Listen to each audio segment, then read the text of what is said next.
Coucou tout le monde, c'est encore Karine, tarologue et cartomancienne pour une nouvelle vidéo.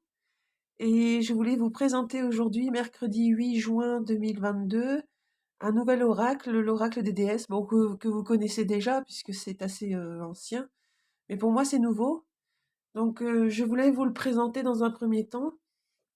Et ensuite vous faire un tirage simultané avec le tarot des anges, les messages de vos anges et le tarot des anges gardiens. Je vais faire un petit tirage simultané. Alors d'abord, je vous présente l'oracle des déesses.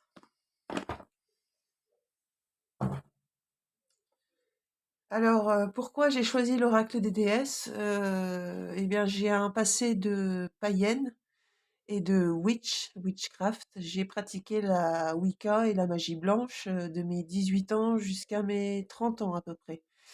Je pratiquais des rituels de magie blanche pour la guérison, l'harmonie, la paix au sein du foyer. Et j'ai fêté Samhain et Lita. Et je me sens proche des déesses. Alors évidemment, il y a donc 44 cartes. Il y a un petit livret qui vous explique un peu, par exemple, l'instruction pour travailler avec les cartes oracle des déesses, la consécration de votre jeu de cartes, etc., jusqu'à la signification des cartes. Voilà.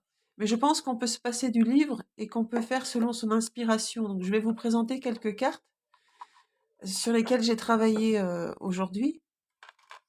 Et je vais vous dire un peu ce qu'elles m'ont inspiré sans lire forcément la petite indication du dessous aussi.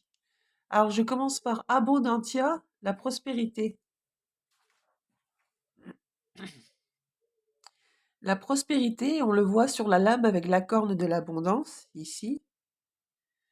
C'est aussi l'élément feu. Elle brille de 1000 feux, signe de richesse.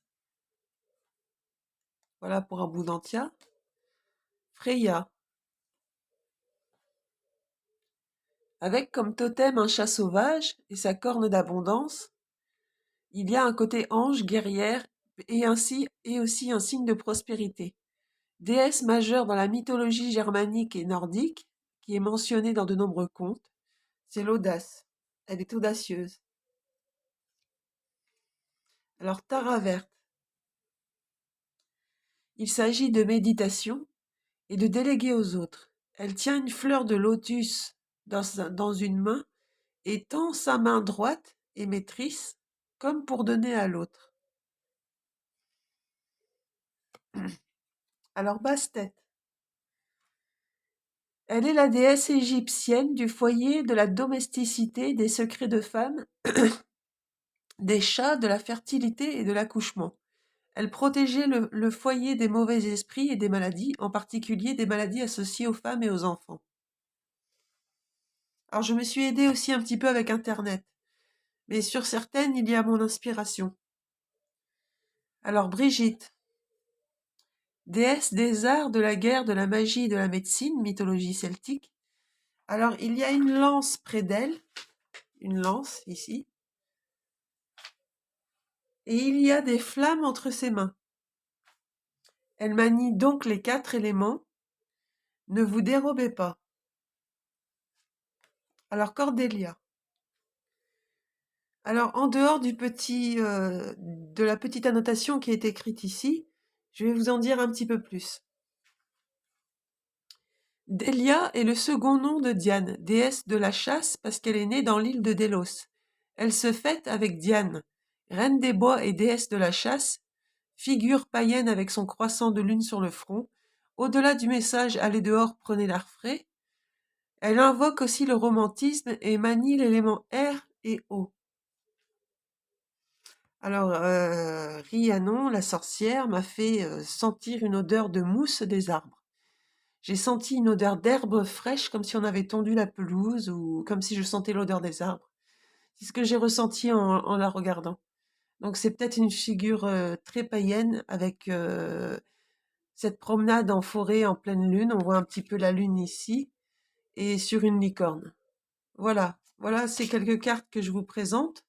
Mais je vais faire un tirage pour vous en montrer un peu plus. Alors, premier tirage avec l'oracle des déesses. Je les mélange. Je n'ai pas de questions particulières. Donc, c'est intemporel et ce tirage concernera vous tous et vous toutes. Je mélange bien.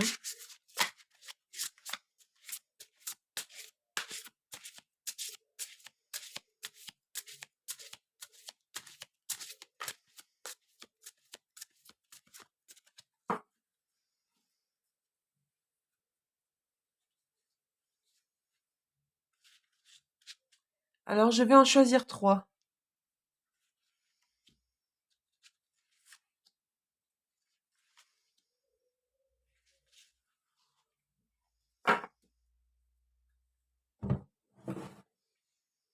Je les mets de côté.